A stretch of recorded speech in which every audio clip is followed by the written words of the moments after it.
everything and go home. You may have watched Star Wars in much the same way I did. One evening, the TV already on, the music rises, a black screen with lines of text drifting slowly past. And in that very moment, a familiar feeling appears. You are somewhere safe. Here, everything has been neatly arranged. The good guys wear light colours. The bad guys emerge from the shadows. Who needs to be saved and who must be defeated? Everything is so clear it requires no thought at all. If you linger just a little longer, those images begin to grow more frightening than ever. Orders are issued coldly like entries in a spreadsheet. A weapon can erase an entire planet with a single political decision. And a young man is pushed onto the battlefield not with the truth, but with a story beautiful enough that he never has time to doubt it. And here are 12 dark secrets that Star Wars 1977 never revealed. Watch until the end, because the final one will make it impossible for you to see this film the same way again. 1. The Empire is a space-age version of fascism. As a child, I saw the Empire in Star Wars the way every child does the bad guys. Dark uniforms, heavy music. They appear and you know something is wrong. Everything is so obvious it needs no analysis. But the older I got, the more something about them felt chillingly familiar. Rows of troops standing perfectly straight, never turning their heads. Officers speaking in dry, emotionless voices. Decisions made from a distant centre of power where numbers and commands matter more than people. The Empire does not run on rage. It runs on discipline. George Lucas has never hidden the fact that he drew inspiration from Nazi Germany. Grey uniforms, helmets, parades, cold symbols of authority, all the visual language of fascism transplanted into space to make it easier for audiences to accept. And at the centre of it all stands Darth Vader. Vader does not shout. He does not lose control. He speaks slowly, gives short orders, and never explains himself. He does not need to convince anyone that he is right, because in a totalitarian state, power needs no justification. It only needs to be enforced. The most disturbing thing is this: Star Wars does not make the Empire look insane.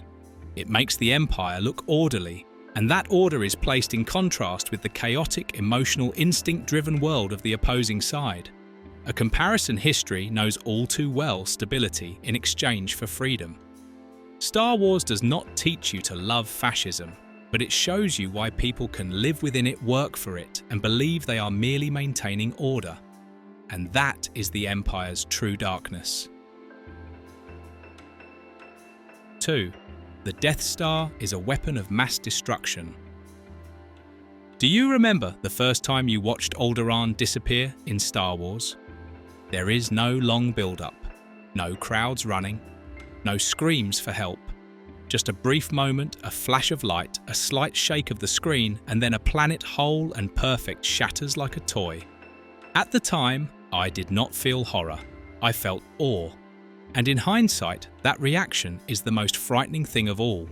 The Death Star is not introduced as a crime.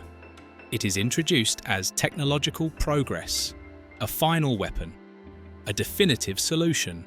When Imperial officers talk about it, their tone is no different from people presenting efficiency, precision, deterrence. No one mentions human beings, only power. Alderaan itself is not built as a place for the audience to grow attached to. We are told it is peaceful, and that is enough. It exists just long enough to be erased. Exactly the way modern warfare turns cities into targets and millions of lives into numbers in a report. The scene functions precisely like the way the world once talked about nuclear bombs. Not how many people did we kill, but what can this weapon do? Destruction is packaged in technical language, so emotion never has time to intervene. The most chilling part is this: in Star Wars, no one debates whether the Death Star should exist. They only debate how to use it and when. The power to erase an entire planet is treated as a legitimate political tool as long as it preserves order. Star Wars does not make you cry for Alderaan. It makes you understand that in war, some decisions are made too quickly for pain to even appear. 3. The Jedi are not entirely good. Almost everyone has dreamed of becoming a Jedi in Star Wars. Light-coloured robes, calm voices, blue glowing blades. They enter the frame as if carrying absolute morality, guardians of peace untouched by worldly dust. But the longer you look, the more that image begins to crack. The Jedi are not merely warriors with special powers. They are an order. A closed system that exists alongside society and above it. They are forbidden to love, forbidden to form attachments, forbidden to choose a private life. Emotion is treated as dangerous, not because it is evil, but because it is difficult to control. And then there is a detail that Star Wars mentions so lightly, we grow used to it. Jedi train children from a very young age. Children who have not yet had the chance to know who they are taught that their path is already decided, that the power they possess does not belong to them, but to the Jedi Order. That personal choice is something to be sacrificed for balance. From another perspective, the Jedi resemble an elite cult. They believe only those sensitive to the Force are qualified to decide the fate of the galaxy. Everyone else, ordinary people, are merely those who must be protected or guided. What is frightening is that the Jedi do not rule through violence. They rule through morality. They believe they are right to the point of never needing to be questioned. And history has shown again and again the most dangerous systems are not the ones that know they are evil, but the ones that are convinced they are good. Star Wars does not turn the Jedi into villains, but it shows you a very familiar model, a group of people who in the name of balance and order grant themselves the right to decide the fate of others. 4. The Force is a tool of control, not magic. There is a line in Star Wars that almost everyone remembers, not because it is profound, but because it is repeated so often it becomes a greeting. May the Force be with you. Back then it sounded beautiful, gentle, like a wish for peace before stepping into a vast world. But if you stop and listen more carefully, that line is not a blessing. It is a division. The Force in Star Wars does not belong to everyone. It is selective. Some people are born Force sensitive, others are not. And from that moment on, their paths split in two directions, one toward power, the other toward standing outside of history. Those who have the Force are given weapons trained, listened to. Those who do not become background civilians, soldiers, victims. They exist in the story, but they are never the ones who truly decide. Star Wars does not call this a class system. It calls it destiny. The Jedi do not say they are stronger than others. They say the Force chose them. And that sentence alone is enough to end all debate. This is a modern version of an old class ideology. No noble bloodlines, no thrones, only Force sensitivity. But the result is the same: a small group born to lead and the rest born to believe. And when power is wrapped in magic, the question of who deserves to rule suddenly becomes unnecessary. 5. Luke Skywalker is a product of war propaganda. Do you remember how Luke Skywalker begins in Star Wars not as a hero, not as a warrior, just a young man bored with his life, staring up at a desert sky and dreaming of somewhere else? Luke does not crave battle. He craves meaning, and that emptiness is exactly what makes him easy to guide. Luke does not discover the war on his own.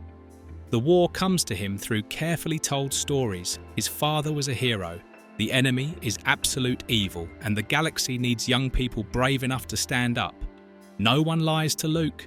They simply tell him selectively. From the moment Obi-Wan hands him the lightsaber, Luke is given a new identity. No longer an anonymous farmer. He becomes the chosen one, the hope. And when a young man believes he has a historical role to play, sending him to the battlefield becomes far easier. Good and evil are drawn with lines so sharp that doubt has no room to exist. The Empire is evil incarnate. The rebels are righteousness itself. And in that world, violence is no longer a choice, it becomes a moral duty. Luke is idealized at lightning speed, from a dreamy boy to a combat pilot, from someone searching for himself to a symbol. This is the familiar arc of war propaganda, turning personal longing into a collective instrument, turning youth into a resource. Star Wars never says Luke is being exploited, but it shows something very real. War does not need people who love killing. It needs young people who believe they are doing the right thing. And when a generation is taught that a hero is someone willing to go to war, the question, is there another way, is never asked. 6. The Rebel Alliance is not a pure movement.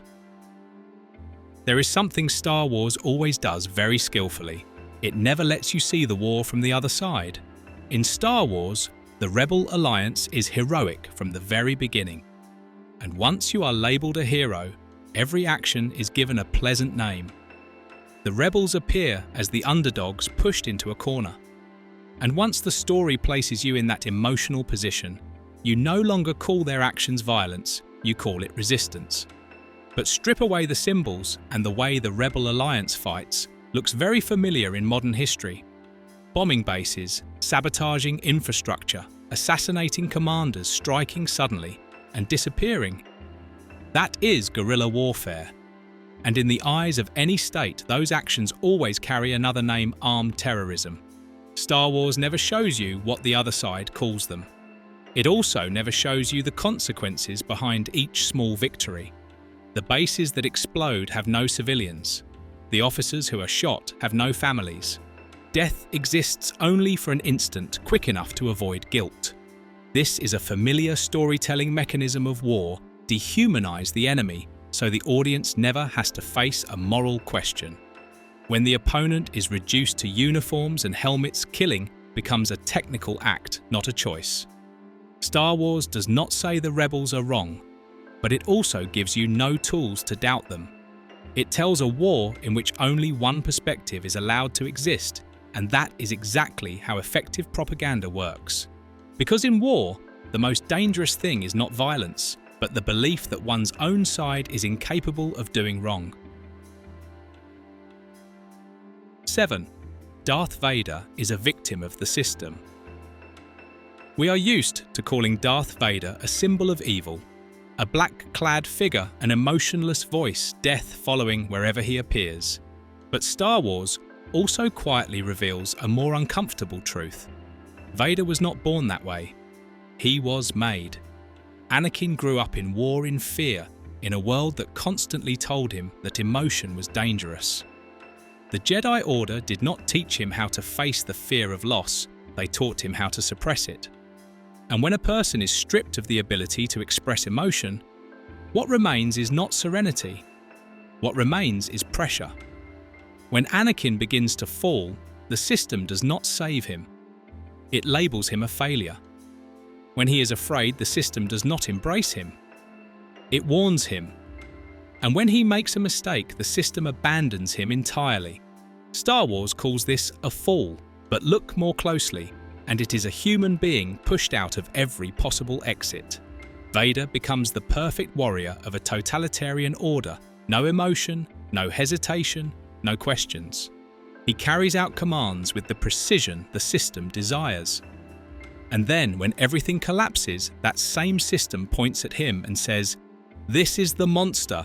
Star Wars gives you a villain to hate, but it also shows a very real tragedy. Society can create monsters and then use those monsters to prove that it was right all along. 8. Droids are normalized slaves. Star Wars never calls droids slaves. It does not need to. It only needs to make you used to the idea. C-3PO knows fear. He worries.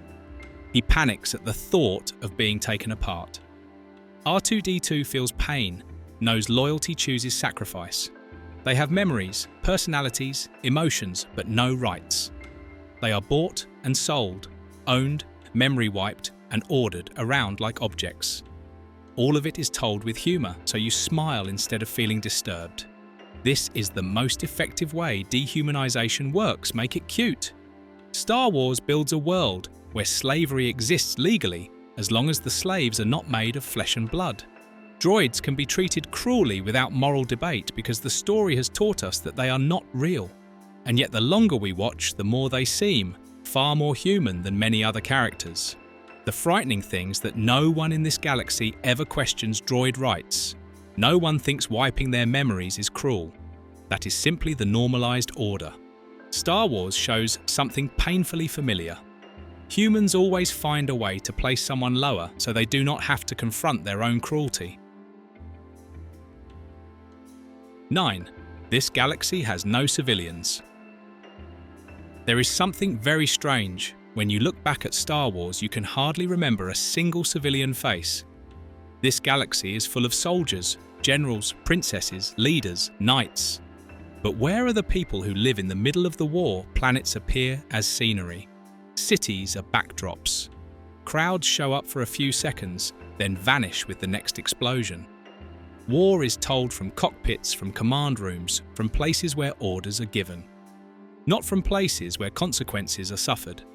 Alderaan is destroyed, but we do not know a single family there. Bases are blown up, but we never see anyone lose a home. Space battles end with cheers, not with the silence after funerals. Star Wars tells war as a chain of heroic moments, not as a process that grinds down everyday life. This is how war is often told by those who carry weapons. When civilians disappear from the frame, violence becomes cleaner. There is no longer the question who pays the price, only the question who wins. Star Wars does not deny pain, it glides past it. And when a story focuses only on decision makers, war becomes normalized as a strategic game. A galaxy without civilians is a galaxy where war never has to apologize. 10. Star Wars is a war film, not a fairy tale. Star Wars is remembered as a modern fairy tale, but strip away the adventurous surface, and what remains is a very familiar war film, propaganda radicalization, absolute divisions, and an endless cycle of violence.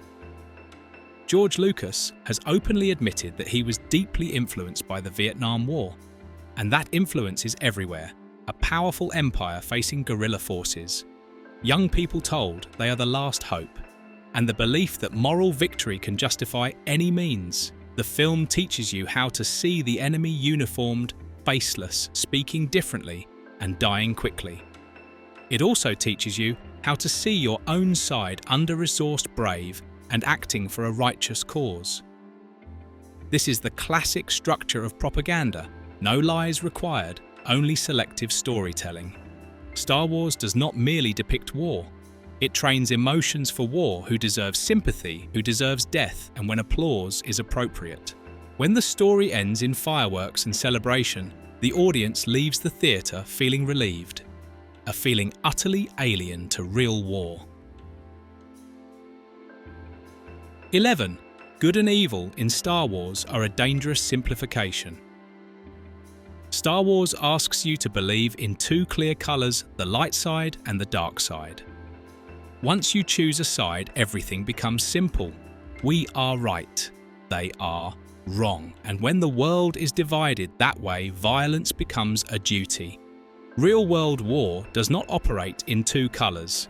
It is full of grey zones, fear, interests, misunderstandings, and terrible choices made in terrible circumstances.